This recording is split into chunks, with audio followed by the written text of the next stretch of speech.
Bismillahirrahmanirrahim. Assalamualaikum warahmatullahi wabarakatuh. Selamat datang di Tambola Channel. Baru saja menemukan channel ini, jangan lupa tekan tombol subscribe, lonceng, sukai, komentari, lalu bagikan. Apa kabar kalian semua? Semoga Allah selalu melindungi kalian. Semoga Allah selalu memberikan kesehatan kepada kita semua. Semoga Allah selalu mempermudah urusan kita semua. Dan semoga Allah selalu mempermudahkan rezeki kepada kita semua. Amin amin ya rabbal alamin. Baik, pada hari ini saya akan update salah satu komentar Bang Refli Harun di channel YouTube-nya Refli Harun tentang pernyataan sikap dari kami. Kami itu adalah Koalisi Aksi Menyelamatkan Indonesia. Tanpa menunggu lama-lama, apa komentar Bang Refli Harun terkait pernyataan sikap dari kami ini? Langsung saja kita nonton bareng ya. Kita hitung 1 sampai 3. 1, 2, 3, mulai. Assalamualaikum warahmatullahi wabarakatuh, Sobat RH sekalian. Jumpa lagi kita di channel yang keren jalan.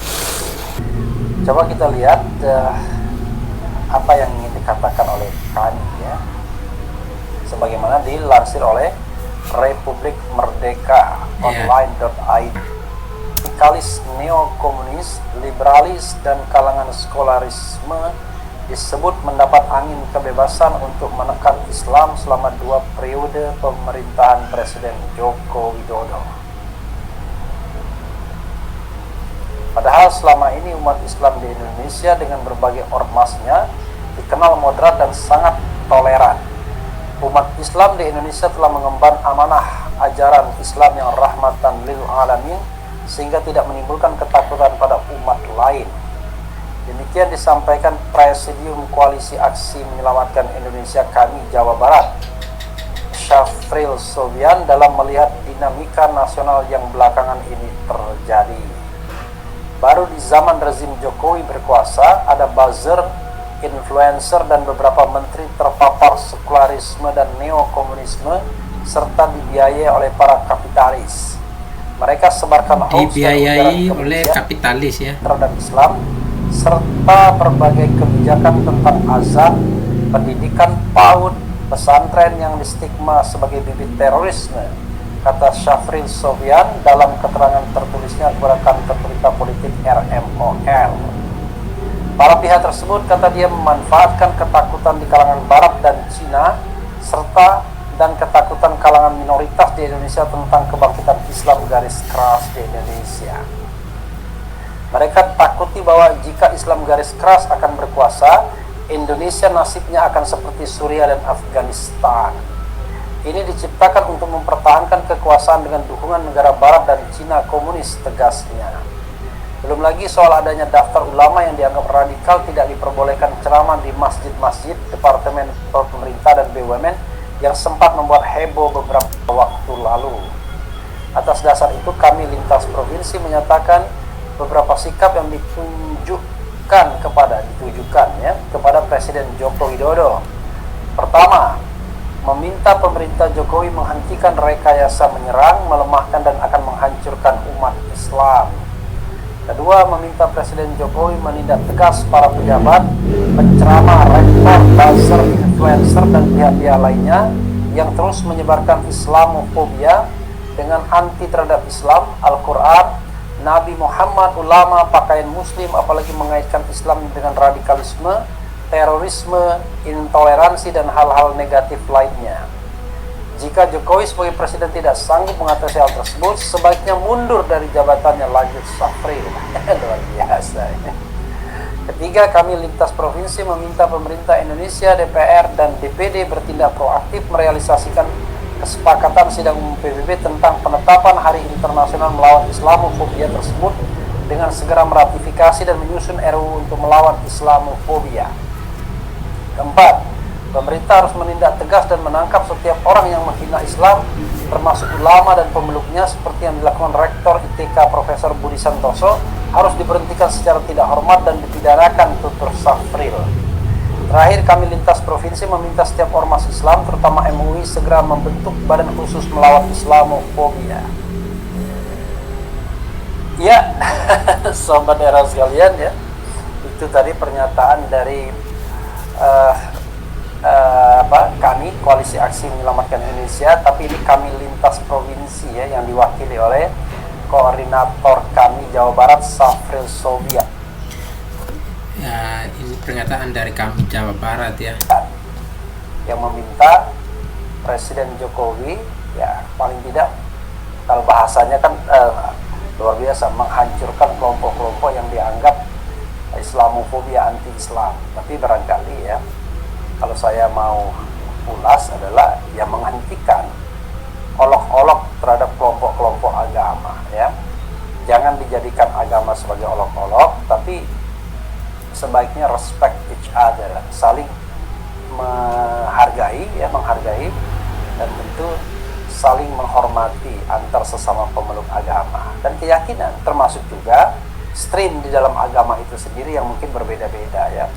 Kalau dalam konteks politik kita ada Islam nasional, ada Islam modernis, ada Islam tradisionalis, tapi ada juga bilang orang Islam kanan ya, untuk merujuk kelompok-kelompok seperti PA212, Islam kiri ya, untuk merujuk kelompok-kelompok yang sekarang lebih pro pada pemerintahan dan lain sebagainya.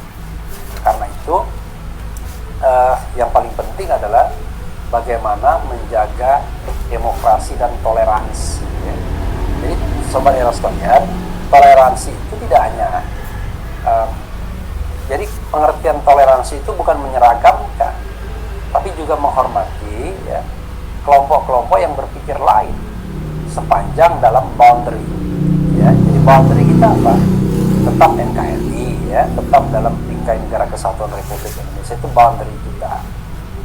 Tapi yang lainnya, misalnya dia berpikir mengganti sistem pemerintahan, itu bukan hal yang tabu harusnya. Sepanjang tidak berpikir untuk membubarkan negara, itu menurut saya justified sebagai sebuah aspirasi konstitusional yang bisa dijalankan. Termasuk juga misalnya berpikir bagaimana kelompok-kelompok tertentu misalnya berpikir mengadopsi sebanyak mungkin katakanlah hukum Islam, syariat Islam di dalam hukum nasional. Itu juga sebuah perjuangan yang penting disampaikan ke dalam jalur konstitusionalnya. Jadi sahabat era sekalian, jangan sampai kemudian sinyalemen Barat sudah berhenti dengan Islamofobia, kita baru mau mulai lagi, bukan mulai, tapi mulai lagi. Jadi kita harus jauh lebih lebih beradab sebagai bangsa agar kita naik kelas lah ya, bukan lagi sebagai bangsa yang ribut hal-hal yang sepele, tapi justru kita mengerjakan hal-hal yang jauh lebih substantif.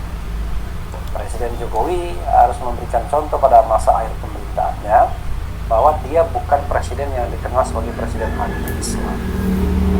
Kadang-kadang kelompok-kelompok yang memang sengaja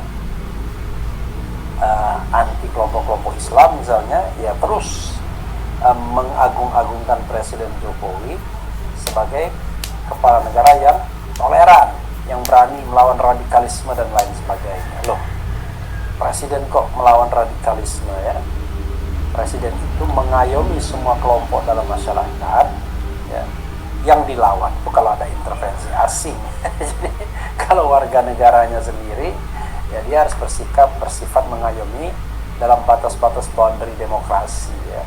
Nah, yang diperangi itu adalah kelompok-kelompok separatis ya kan, yang merupakan kekuatan bersenjata. Kalau kekuatan ide dan pikiran, ya itu masih dalam alam ide dan pikiran ya, kita hormati saja.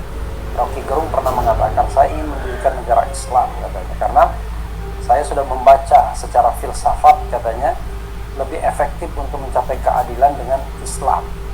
Nah, itu kan sebuah pembelajaran yang sebenarnya bisa saja kita revisi ya, tidak estetis merealisasikan apa yang dikatakan Rocky Gerung. Misalnya apa? Oh, berarti ada ajaran-ajaran dalam Islam yang sebenarnya bisa diterapkan dalam hukum nasional dan dianggap adil. Misalnya konsep zakat, ya kan?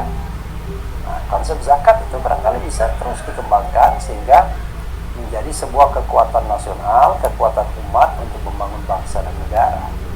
Misalnya tadi kita kan sudah ada misalnya Badan Amil Zakat, ya kan? ada Bazasnas, juga Badan Amil Zakat Nasional misalnya. Nah, kita lihat apakah selama ini cukup efektif ataukah ada ijtihad lain untuk mendaya fungsikan katakanlah keuangan yang dikumpulkan. Misalnya kan begitu. Jadi justru agama dijadikan alat untuk memperbaiki negara dan juga mensejahterakan warga negara, bukan dijadikan alat ya untuk katakanlah saling hina, saling olok dan lain sebagainya. Jadi sebenarnya itu sobat era sekalian ya. Jadi kita melihat Islam rahmatan lil alamin itu dengan kacamata yang positif, bukan kacamata yang negatif. Nah, kalau soal pakaian biasa saja, kenapa orang ribut ya? Orang kok pakai gamis diributkan ya, orang pakai cadar diributkan, pakai jenggot diributkan. Padahal orang kan bisa macam-macam ya, suku-suku tertentu kadang-kadang berpakaian dengan apa yang mereka yakinkan ya. Kita nggak ribut, tapi ketika ada simbol-simbol agama muncul, kok orang jadi ribut, seolah-olah simbol agama itu Arab misalnya, tidak ya. Jadi kita kan tidak pernah mengatakan jas itu barat, sehingga nggak pantas di Indonesia orang pakai jas, karena negara kita adalah negara tropis sehingga jas itu panas, kan tidak pernah begitu kita. Tapi giliran orang pakai gamis berjenggot dan lain sebagainya sering dipersoalkan. Jadi kita jangan ikut arus Islamophobia ya, dan harus dijadikan Islam ini sebagai daya untuk mensejahterakan masyarakat. Nah, tergantung pada kepemimpinan Presiden Jokowi yang sampai sekarang ini menurut saya belum bisa meyakinkan umat Islam ya. Sokol dalam tanda kutip umat Islam itu, pemilih Jokowi juga mayoritas Muslim pastinya, tapi sokol umat Islam itu adalah Islam politik ya, orang yang selama ini menggunakan atribut simbol-simbol Islam, nilai-nilai ya kan, bahkan imajinasi tentang Islam itu dalam langgam politik mereka.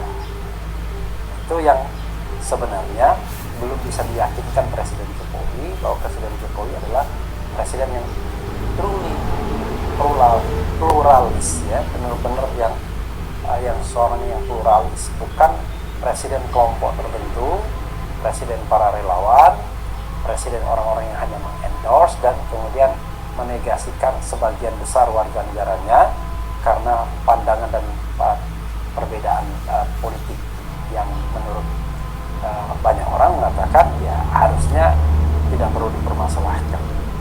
Justru itulah kekuatan kita ya, yaitu dalam diversity in unity ya. Jadi perbedaan di dalam persatuan. Jadi walaupun kita berbeda tetap bersatu, tetapi bukan berarti kita berusaha menyamakan, enggak begitu.